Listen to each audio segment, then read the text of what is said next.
é sempre um prazer, um privilégio estar com você aqui no De Bem com a Vida. Como eu sempre digo, o nosso programa faz tudo para viver, sorrir de corpo e alma. E hoje, no último programa de abril, nós reunimos mentes com experiência, com conhecimento e consciência para lhe trazer informações que aprimorem a cada dia, a cada momento, o seu estilo de vida. Entre as atrações, nós vamos falar sobre inteligência artificial para a geração 50+. Você sabia que pelo menos 1/3 dos homens no Brasil fazem uso de medicamentos para disfunção erétil? Nós vamos ter a nossa dica de leitura, porque, como eu sempre digo, quem dedica um tempo a ler constrói um oceano de oportunidades. E também nós vamos mergulhar na terapia de casais, para que mágoas, ressentimentos e mal-entendidos não construam um afastamento para o casal. Gostou? Então sorria, porque o De Bem com a Vida está começando.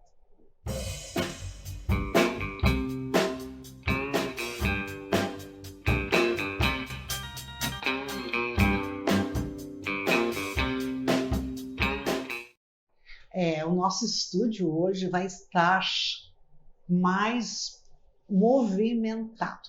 Nós vamos ter uma conversa sobre inteligência artificial com o nosso colunista Afonso Escostec. Muito bem-vindo, Afonso. Bom dia, muito obrigado de novo nós estarmos aqui. Nós vamos ter também a Grace e a Claire, que depois eu vou fazer as devidas apresentações, para entender um pouco mais sobre a questão dos medicamentos para a disfunção erétil e também, por outro lado, como o casal pode se harmonizar e, apesar dos pesares, seguir numa relação saudável e amorosa. Afonso, eu começo te perguntando, afinal de contas, a inteligência artificial, ela é uma aliada para a nossa geração? Ou ela passa a ser uma vilã? Eu te diria assim, Cris, já como se fala no futebol, né, entrando meio de sola, a geração 60+ não precisa de inteligência artificial. É a inteligência artificial que precisa da geração 60+. Ela precisa da experiência das pessoas para se construir. Porque ela é, como se diz hoje, regenerativa, ela constrói o seu conhecimento, a sua experiência, com a experiência das pessoas que utilizam da inteligência artificial. E quem é que tem conhecimento para prestar boas informações para o meio, para a internet? Porque o que é a inteligência artificial? Ela coleta todos os dados que são colocados pelas pessoas na internet.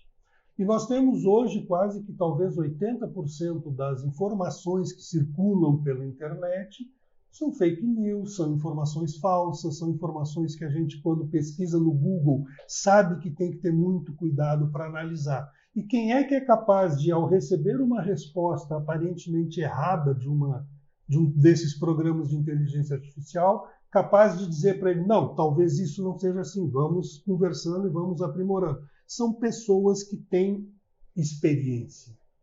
E quem é que tem essa experiência? São as pessoas que já estão trabalhando há 30, 40, 50 anos, ou seja, são as pessoas de mais idade, em princípio. Então, tu entendes que a inteligência artificial, sim, ela se torna uma amiga? Ela não nos contrapõe? Ela não, de forma alguma. Inclusive, é o segundo ponto que nós estamos criando um certo mito, uma mitologia em torno da inteligência artificial, no sentido que ela é um programa, ela precisa ser vendida. ChatGPT e outros copilots, enfim, são programas que precisam ser vendidos. E nós temos hoje uma imensa, todos nós aqui recebemos cotidianamente no Instagram e outras ferramentas, propagandas de influenciadores vendendo cursos de como fazer o melhor prompt, de como usar melhor as ferramentas, porque eu sei uma ferramenta que é melhor que o ChatGPT, eu sei de outra ferramenta. Isso se cria um mito em torno da inteligência artificial que não passa de um programa que pode nos ajudar desde que a gente tenha esse conhecimento prévio. E aí é que entra a questão da pessoa idosa que já tem experiência para saber utilizar isso aí. E tem, só para complementar rapidinho, tem uma outra questão importante. Um outro grande mito que se cria, que é uma mentira muito grande, é que a inteligência artificial vai tirar o emprego das pessoas. Sim.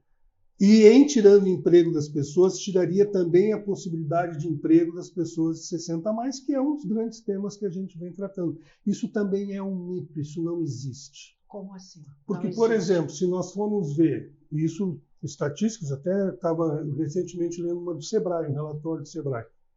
Em torno de 80% dos empregos no Brasil são empregos que não precisam utilizar inteligência artificial. São comércio, serviço e até mesmo na indústria. Nós vemos que são vendedores, pessoas que atendem balcão, vendedores de loja, pedreiros, serventes na indústria, operadores de máquina. 80% dos empregos hoje existentes no Brasil não precisam se utilizar da inteligência artificial. Mas são empregos que, até pelo que tu citaste, necessitam também, não necessitam da inteligência artificial e também são trabalhos de menor escolaridade. Mas, do ponto de vista para quem tem uma faculdade, para quem trabalha com o saber, né, a inteligência artificial ela não pode, num curto prazo, reduzir aonde tu teria 2, 3 cabeças pensantes na empresa, daqui a pouco tu aciona, tu dá um clique e tu já tem ali 10 cabeças pensando. Em algumas áreas, sim. Eu cito uma, por exemplo, que é a área onde eu trabalho, que é a área jurídica, que são trabalhos intelectuais. Esses sim poderão ser atingidos, não porque as pessoas atualmente vão perder o seu emprego, mas ao longo do tempo as possibilidades de emprego vão diminuir. Por exemplo, uma pessoa que vai preparar, digamos, uma denúncia, né? Um promotor de justiça, ele tem uma equipe hoje preparando, pesquisando jurisprudência, analisando, fazendo, enfim, né? Um ministro. Essas pessoas fazem um trabalho intelectual que hoje uma inteligência artificial pesquisa isso em questão de segundos no Brasil inteiro e já dá. Então, neste pronto. aspecto... Então, em trabalhos intelectuais, há uma tendência a uma diminuição da chamada empregabilidade. Postos que não serão criados ou não serão preenchidos, no caso de aposentadoria das pessoas, porque a inteligência artificial, sim, poderá substituir 5, 6, 7 estagiários e analistas por um apertar do botão da própria autoridade. Mas isso, veja bem, nós estamos falando de 5, 10% de toda a massa de trabalhadores. Que ainda é inexpressivo, mas há de se dedicar um olhar mais atento. Nesse movimento de sem-idadismo que tu impõe com tanto entusiasmo, o Afonso ele é um dos coordenadores do movimento sem-idadismo. Ontem criamos a associação e agora eu já sou o presidente do movimento da associação. Ele não me deu spoiler, então eu estou... Parabéns. E neste movimento, existe uma salvaguarda ou, digamos assim, informações que nos levem, nós da geração 50 mais, como estamos aqui, a nos preparar para esse futuro rapidamente? Eu vou te dizer agora uma notícia, acho que meio bombástica. Não é notícia, é uma visão. As pessoas de 60 a mais não vão ter empregos. E, portanto, não vão precisar se aprimorar ou aprender. Elas terão trabalho? E aí é uma grande questão. Nós sabemos hoje apenas 6% da massa de pessoas ocupadas no Brasil tem 60 a mais. E são 3 milhões e pouco de pessoas. E desses 6%, 3 milhões e pouco, são pessoas que estão ainda ocupadas em quê? No comércio, nos serviços, em profissões que eu comentei na última vez, subocupadas, estão na informalidade ou em empregos que exigem pouca escolaridade. Portanto, não vão. A questão que não está sendo vista é A solução para o problema das pessoas, para uma ocupação das pessoas com 60 a mais, não deve ser procurar empregos, e sim políticas públicas que visem dar uma ocupação para essas pessoas. Porque o nosso sistema ele já não dá oportunidade para aquelas pessoas que são jovens, que dirá para quem tem 60 a mais. Então, me parece que é uma luta assim, um pouco, não vou dizer inglória, da gente buscar que o mercado ofereça trabalho. A gente vai ter que... É políticas públicas que têm que fazer ser isso. Construídas. Por exemplo, te dar uma ideia rapidinho. Nós temos 179 mil escolas no Brasil, de ensino fundamental e ensino médio, entre públicas e privadas. Se o governo tivesse uma política pública, por exemplo, de que cada escola tivesse que ter 3 pessoas 60 a mais empregadas e o governo desse um subsídio, por exemplo, meio salário mínimo para cada um, nós teríamos 540 mil pessoas empregadas. Certo. Empregadas, que eu digo, trabalhando, porque isso é importante para a psicologia e para a depressão. E eu fiz as contas, se desse meio salário mínimo, 700 e poucos reais, o governo gastaria 5 bilhões por ano num programa desse. Perfeito. Imagina que só nas emendas parlamentares são 70 bilhões. Então, um programa público, que só traria benefícios. Imagina uma auxiliar, eu fico imaginando, por exemplo, uma auxiliar de enfermagem dentro de uma escola. O que não poderia ajudar? Ter um servente dentro de uma escola permanentemente para estar consertando as situações, em vez da escola precisar. Olha o estado das nossas escolas aqui. Afonso, nós vamos voltar a falar nesse assunto. Eu sei que o assunto é longo, né? Não, esse assunto ele é maravilhoso e nós falamos de coração para coração. O nosso público somos nós. Quer dizer, então a gente fala com muita propriedade, mas propriedade também nós vamos precisar agora, Claire, porque eu fiquei impressionada. 1/3 dos homens no Brasil fazem uso de medicamento para disfunção erétil. É isso? Pois então. Deixa eu apresentar a Claire, a gente estava no calor do debate, toda vez que eu e o Afonso conversamos, a intensidade do debate. A Claire, ela é farmacêutica, é especialista em gerontologia e também é terapeuta floral. Por favor. Muito bem. Então, essa questão da disfunção erétil, ela começa bem antes, né? Que motivo, o que está acontecendo, né? Será que realmente é necessário a utilização de um medicamento, né? Por sinal, o mês passado fizeram 25 anos da criação, do lançamento, né? Pela aprovação da FDA do Viagra. 25 anos, uma geração inteira já faz uso. Uma geração. E esse número, ele passa a ser expressivo, que a gente estava conversando antes, que não tem idade. Ele foi feito para um certo... Na verdade, ele foi descoberto por acaso, né? Como grandes questões, ele foi pesquisado para a questão da pressão alta. Sim. E aí, então, como ele baixava a pressão, ele começou a ser estudado.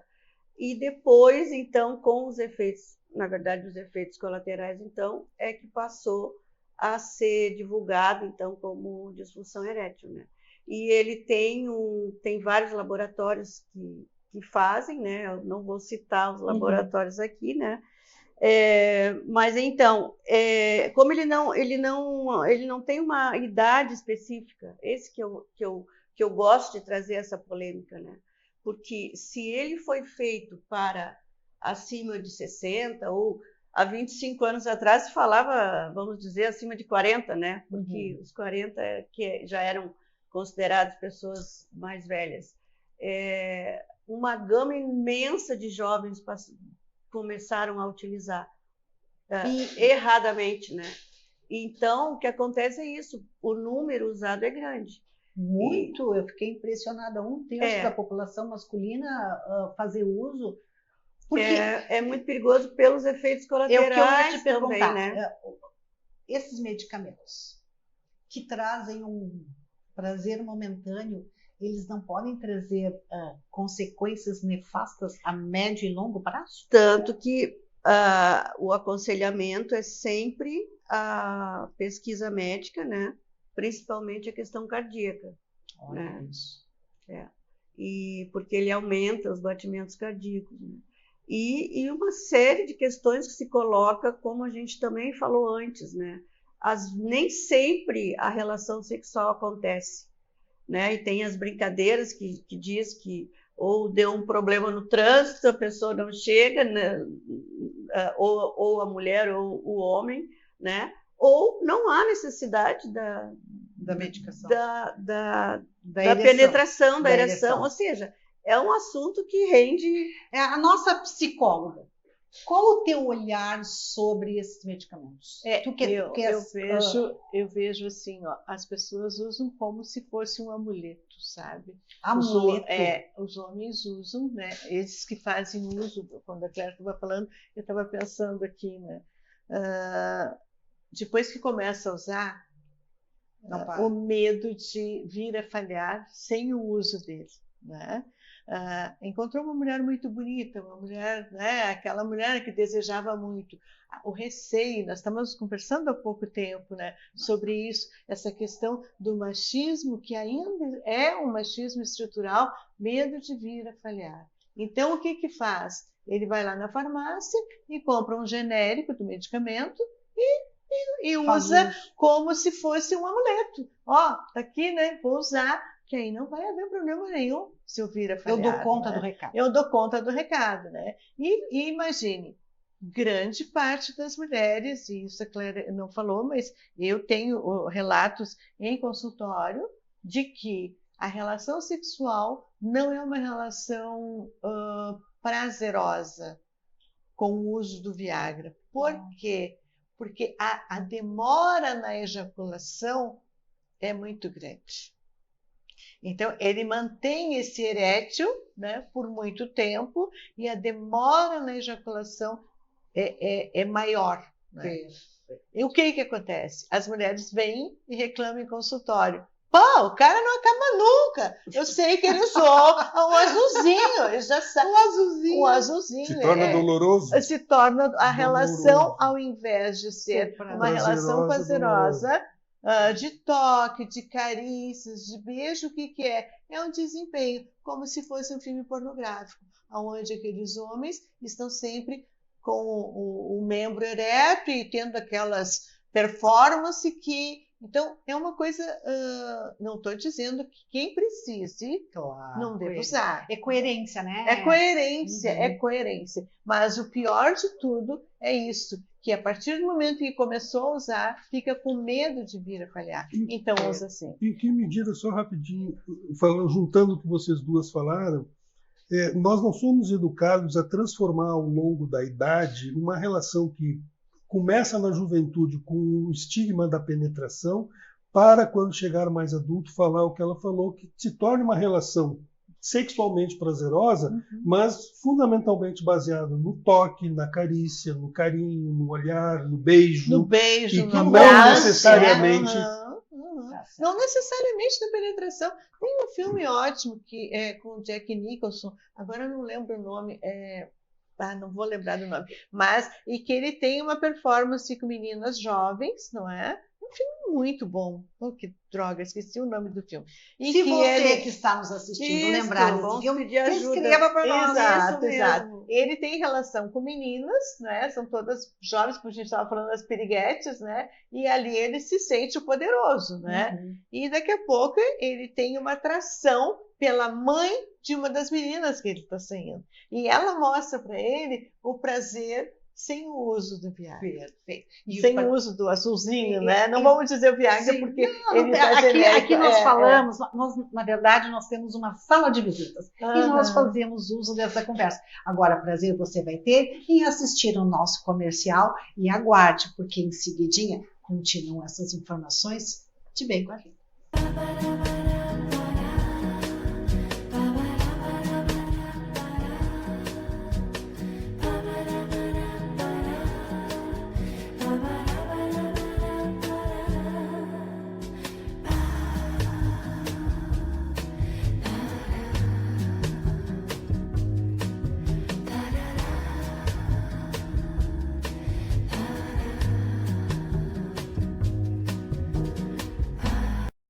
Achou que eu tinha esquecido? Não, eu não esqueço nunca dos livros. Os livros são uma das paixões da minha vida. Eu tenho uma bandeira para que as pessoas leiam, porque quem lê é percebido de uma forma diferente na sociedade. Ganha autoridade, visibilidade e notoriedade. E a dica livro aberto de hoje, com a cortesia da nossa querida editora Coralina, é Eu Vou Matar Maximilian Sheldon, de Leonardo Brasiliense. A obra nos fala que não existem vidas comuns.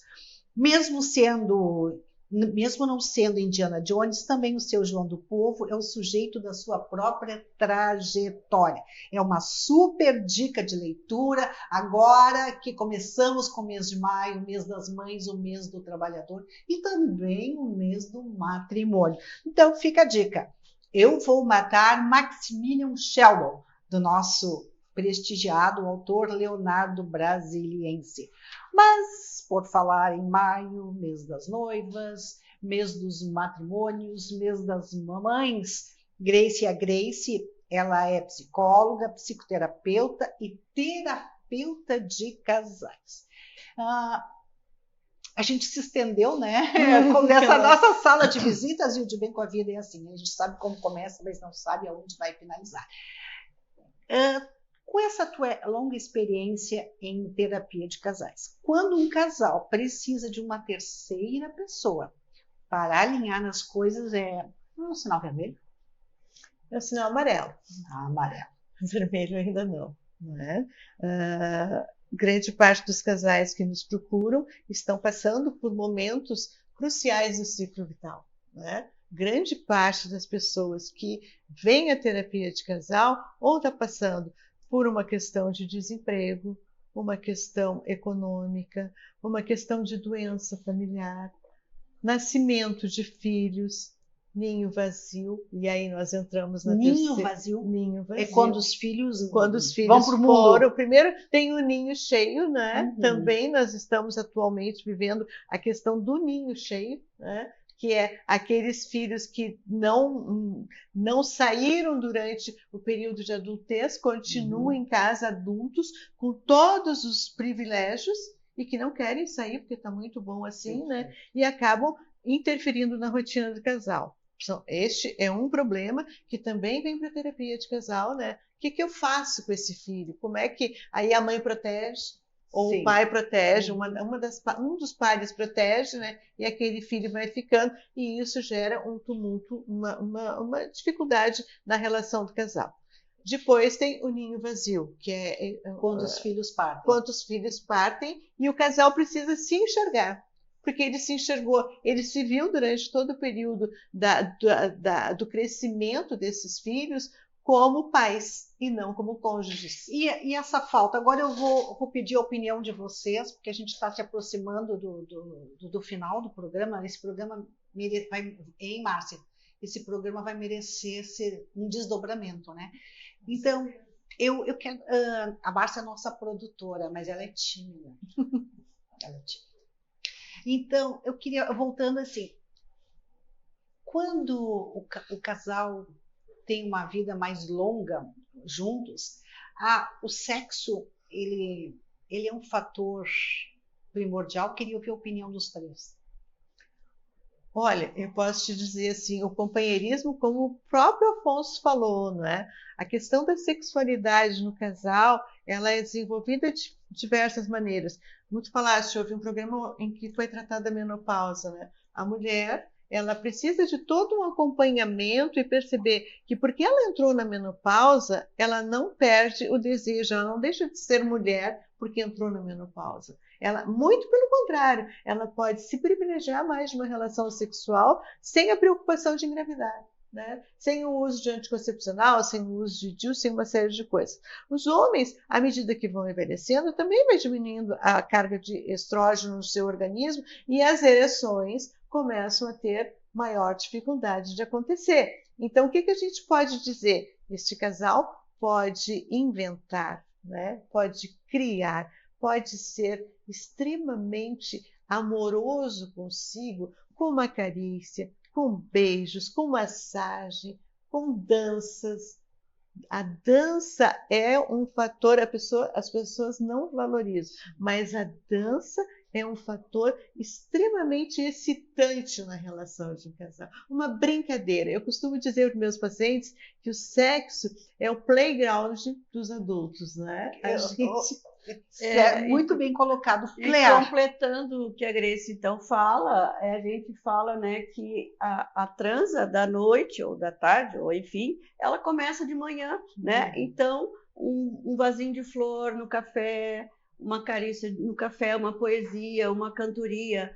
Nós temos um casal em comum que a gente conhece que dançam. Há mais de 20 anos eles dançam na sala, botam uma música e aquilo ali eles excitam. Então, o que eu teria para dizer que cada caso é um caso, a gente vê casais hoje, por exemplo, que dormem em quartos separados e nem por isso eles deixam de transar, porque um acorda cedo, o outro gosta de ler até madrugada, enfim. Um ronca, então, não tem tempo. O ronco, passa frio. falou em ronco. O Afonso fez um... Será que o ronca, Afonso? Olha, diziam que sim, mas eu sempre duvidei, não estava acordado na época. Não gravaram. Eu gravava o ronco. Eu já há bastante tempo nem posso ter mais opinião sobre esse assunto, né? Porque, enfim, há 8 anos que eu moro sozinho. Para finalizar. Então também não sei mais como é que é essa questão da relação. A questão, eu acho que para finalizar, o nosso coletivo Metamorfose, ele fala muito sobre isso, né? Sobre a questão da sexualidade. É um coletivo de 20 autores. Metamorfose, né? Da vida. E a gente fala, inclusive... A arte de envelhecer. A gente fala, inclusive, do ninho vazio aí também. Então, tem assunto para muita coisa. E cada caso é um caso, respeitando as liberdades, aceitando que cada mulher é diferente. Sim, se tem mulher que tem prazer por 3, 4 horas, ok, aquele Viagra vai ser fantástico e vai trazer autoestima para aquele homem, entendeu? E aí cada caso é um caso. Então, ok. Eu vou pedir a tua consideração final rápida, Afonso. Rapidinho, tu estás o único homem entre o grupo, então, por favor. Não só sobre esse tópico aí da questão da sexualidade, que ela é extremamente importante, mas eu vejo como necessário que a gente veja o mundo não apenas sobre a ótica da penetração. Sim. Isso é extremamente importante. E que também a gente não veja o mundo sobre a ótica exclusiva da inteligência artificial. Que não precisa de inteligência artificial para fazer sexo, ou para ser carinhoso, ou para ter uma relação saudável dentro de casa. Perfeito. Quero agradecer ao Afonso, nosso colunista. Grace, Claire, muitíssimo obrigada. 3 segundinhos. Lembrados 9 feminicídios essa semana no Rio Grande do Sul. Acho que o assunto acaba encaixando, então, uma denúncia, né? Bem lembrado. E a você, nós desejamos uma semana plena, com muita saúde, muita paz, muito romance, e até o nosso próximo De Bem com a Vida.